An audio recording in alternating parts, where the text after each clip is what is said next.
नमस्कार दोस्तों, मैं हूं अभिनव सिंह और ट्रिक्शाला में आप सभी का स्वागत है। और आज भिन्न जो फ्रैक्शन होता है उसको कंपेयर कैसे करते हैं, छोटी बड़ी कैसे निकालते हैं चुटकियों में, वो मैं बताऊंगा, क्योंकि एग्जाम के लिए बहुत इंपॉर्टेंट है और समय की बहुत कीमत होती है। जल्द से जल्द कैसे निकालें, और एग्ज़ाम पे आधारित क्वेश्चन लिया हूँ जो एग्ज़ाम में पूछे जा चुके हैं और ये सभी एग्ज़ाम के लिए इंपॉर्टेंट है। ये तो आप सभी जानते हो, इतना तो समझदार हो ही सब लोग। पहला क्वेश्चन आपके सामने है, ध्यान से समझना, पेन कॉपी लेके बैठ जाना, पहले बता दे रहा हूँ, तभी तो फायदा होगा आपको, ठीक है। और डेली जो मैं लाता हूँ उसको हल्के में जो ले रहे हो समझ लो अपना ही नुकसान कर रहे हो। अगर सीरियसली उसको ध्यान से पढ़ रहे हो तो आपका बहुत फायदा कर रहे हो। देखो, सबसे बड़ी भिन्न कौन सी है, एक बात आपको याद रखना है, ऊपर वाले को अंश बोलते हैं और नीचे वाले को हर बोलते हैं। जैसे ऊपर वाले को न्यूमरेटर और नीचे वाले को डिनोमिनेटर। तो देखो, तो n/d है ना, समझ सकते हो। अब इसमें देखोगे दोस्तों, हर सब में समान है। जब हर समान हो तो सिर्फ हमको फोकस करना होता है अंश पे, कि आखिर अंश जिसकी सबसे बड़ी होगी वो बड़ी हो जाएगी, जिसकी सबसे छोटी होगी वो छोटी हो जाएगी। तो इसमें भाई ये बड़ी हो जाएगी क्योंकि इसका अंश सबसे बड़ा है, ठीक है। ये बात आपको ध्यान में रखना है। उसके बाद इसमें अगर ध्यान से देखोगे, क्या पूछ रहा है, सबसे छोटी बताओ। तो इसमें ध्यान से देखो, सबका अंश न्यूमरेटर सब में समान है। जब न्यूमरेटर अंश समान हो तो हमको हर पे फोकस करना है, लेकिन उसका उल्टा हो गई है। तो इसमें क्या होगा, हर जिसका बड़ा होगा वो सबसे छोटा होगा और हर जिसका छोटी होगी वो सबसे छोटी होगी। तो इसमें छोटी पूछ रहा है तो सबसे छोटी होगी सबसे बड़ी वाली, मतलब जिसका हर 15 जैसे है, मैंने उल्टा बोल दिया अभी। तो 15 जिसका सबसे बड़ा हर जिसका है वो सबसे छोटी भिन्न होगी। और अगर इसमें पूछता सबसे बड़ी बताओ तो ये वाली सबसे बड़ी हो जाती, क्योंकि इसका हर सबसे छोटा है, ठीक। इतना बात आपको ध्यान में रखना है। ये कह रहा है निम्न में सबसे बड़ी बताओ।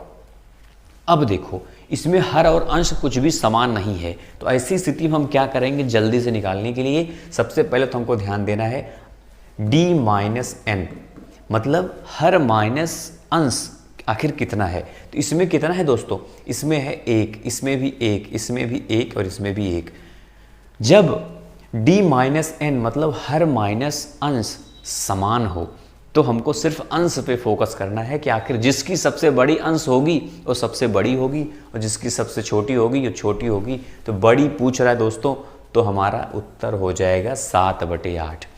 ध्यान समझना, जब ये समान हो d-n तो हमको सिर्फ अंश पे फोकस करना है। अब इसको देखो, ये क्या कह रहा है कि कौन सी भिन्न सबसे अधिक है, मतलब सबसे बड़ी है। इसमें अब ध्यान से देखोगे, ये तो पॉइंट ऐसे दे दिया है सॉल्व करके, सारे क्वेश्चन आए हुए क्वेश्चन में लिया हूं। अब इसमें सबसे ऊपर वाला देखो 44/3 है। भाई जब n बड़ा हो, जब अंश बड़ा होता है तो प्रॉपर भिन्न नहीं होता, वो इम्प्रॉपर भिन्न है, अनुचित भिन्न कहलाता है वो, अनुचित।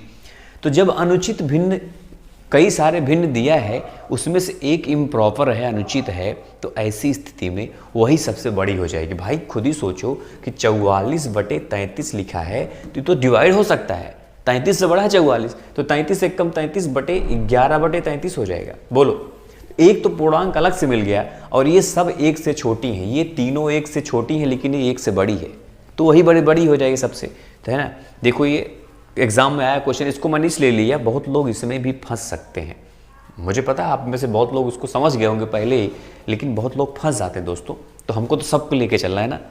देखो, निम्नलिखित में से कौन सी सबसे बड़ी होगी। अब देखो, ये भी क्वेश्चन आया हुआ क्वेश्चन है, इसमें भी कुछ लोग फंस सकते हैं, लेकिन इसमें कुछ है ही नहीं। इसमें देखो, सब में पूर्णांक दिया है। जब सब में पूर्णांक समान न हो, जैसे इसमें 3, 5, 2, 7, तो सबसे बड़ी वाली बड़ी होगी और सबसे छोटी वाली छोटी हो जाएगी। तो ये सबसे बड़ी बड़ी हो गई। अगर मान लो पूर्णांक जो देता है वो समान हो सब में, तब तो हमको सॉल्व करना पड़ेगा अलग से, है ना, तो वो अलग बात है, तो सिर्फ भिन्नों को सॉल्व कर लेंगे बस ऐसी स्थिति में। लेकिन जब पूर्णांक बड़े छोटे हैं तो भाई उसी में बड़े छोटे हो जाएंगे। निम्नलिखित में से कौन सी भिन्न सबसे छोटी है। अब देखो, मैंने आपको क्या बताया कि सबसे पहले आपको d-n जरूर एक बार चेक कर लेना चाहिए। तो इसमें क्या है, इसमें है 2, इसमें क्या है, इसमें भी 2, इसमें क्या है 1, इसमें क्या है 2। देखो, इन तीनों में 2 है, इसमें 1 है। तो मैंने अभी क्या बताया, पूछा क्या है, सबसे छोटी। अब इन तीनों में सबसे छोटी निकाल लो पहले, तो इसमें इन तीनों में ये छोटी हो जाएगी, 5/7 छोटी हो जाएगी, बोलो। और ये इसमें 3/4 छोटी, मतलब अभी पता नहीं हमको, है ना। तो इसके लिए क्या करेंगे, अब 2 ही बचा है सिर्फ। जब 2 बचे ना तो 5 चौके 20 और 7 तियां 21। इसमें से बड़ी ये है, छोटी ये है। 5/7 छोटी हो जाएगी तो 5/7 छोटी हो जाएगी। बात समझो ध्यान से। तिरछा गुणा मारो, 4 पंचे 20, अंश के ऊपर ही लिखना है।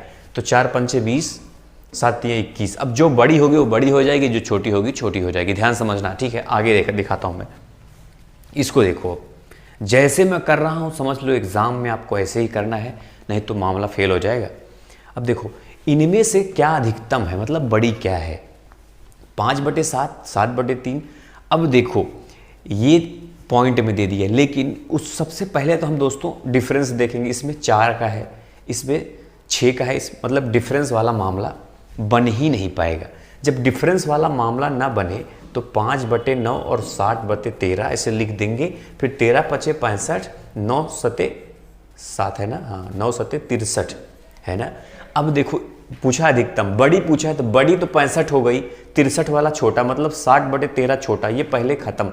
ये अभी बचा है, जिंदा है, लड़ाई में अभी है ये। अब 17/32 देख लेना है इसमें से।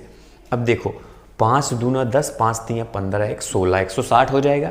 और 17 9 153 हो जाएगा। मतलब इसमें से बड़ी ये हो गई, 5/9 बड़ी है और ये छोटी। तो ये जब छोटी है देवी खत्म। अब मामला कहाँ फंस गया, 5/9 में फंस गया और इसमें फंस गया, है ना। अब इन दोनों हमको निकालना है कि बड़ी कौन है। तो क्या करेंगे भाई, भाग देना पड़ेगा, फिर पॉइंट लगाएंगे। ये थोड़ा हार्ड लेवल क्वेश्चन माना जाता है। 0 बढ़ा दो, 9 पचे 45, हार्ड कुछ नहीं है। फिर 9 पचे 45, इसमें क्या होगा, 9 पचे 45, 9 पचे पचे पचे आता जाएगा। देखो 5 ही 5 बचेगा, मतलब इसमें सब में 5 5 5 5 5 होगा। लेकिन यहाँ देखो 6 से शुरू हो गया है, मतलब ये बड़ी हो जाएगी भाई।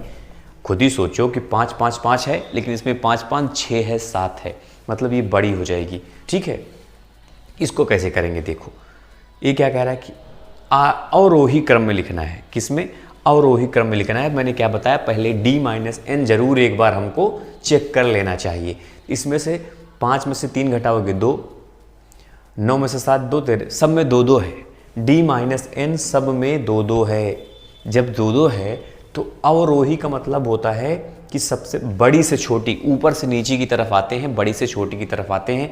तो भाई ये सबसे बड़ी है, फिर उसके बाद ये, उसके बाद ये। तो यही उल्टा जहां आप लिखा हो वही अपना उत्तर हो जाएगा, ये अपना उत्तर हो जाएगा। अब इसको देखते हैं, ये क्या कह रहा है दोस्तों कि निम्नलिखित में कौन सी भिन्न सबसे छोटी है। अब इसको देखो कैसे करेंगे, ये भी SSC स्नातक स्तरीय क्वेश्चन है, ध्यान समझना। हाँ, इसमें एक चीज आपने देखा, 13 13 दोनों में हर समान है ना। पूछ क्या रहा है, छोटी। तो भाई इन दोनों में छोटी कौन होगी, आप बोलोगे ये वाली छोटी होगी, ये पहले लड़ाई में खत्म, क्योंकि बड़ी निकल गई। जब बड़ी निकल गई लड़ाई में खत्म।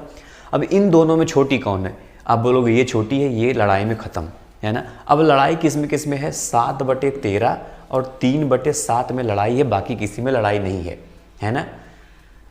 अब देखो 7 7 49, 13 39, तो बड़ी कौन है, छोटी कौन है, ये छोटी है। हमको छोटी से मतलब है ना, 3/7 अपनी आंसर हो जाएगा अपना। समझ गए कि नहीं बात, 7 7 49, 13 39, तो ये छोटी हो जाएगी। इस तरह से इसको कर लेंगे। ये सब आए हुए क्वेश्चन इसीलिए मैं बता रहा हूँ, क्योंकि एग्जाम में समझ लो आप बैठे और एग्जाम में कैसे आपको सॉल्व करना है क्वेश्चंस को, ये बहुत इंपॉर्टेंट होती है। ठीक, उसी हिसाब से आप करना है। इसको देखो, ये आरोही क्रम में व्यवस्थित कीजिए, इनको आरोही क्रम में व्यवस्थित करना है। अब सबसे पहले मैंने क्या बोला आपसे, D-N जरूर एक बार चेक कर लेना चाहिए। तो इसका करोगे तो 1, इसका करोगे तो 4, इसका करोगे तो 2, मतलब बराबर नहीं है, बराबर नहीं है। अब देखो जब डिफरेंस ज़्यादा अलग अलग बहुत ज़्यादा हो, जैसे किसी में 4 है, किसी में 2 है, किसी में कितना है, 1 है।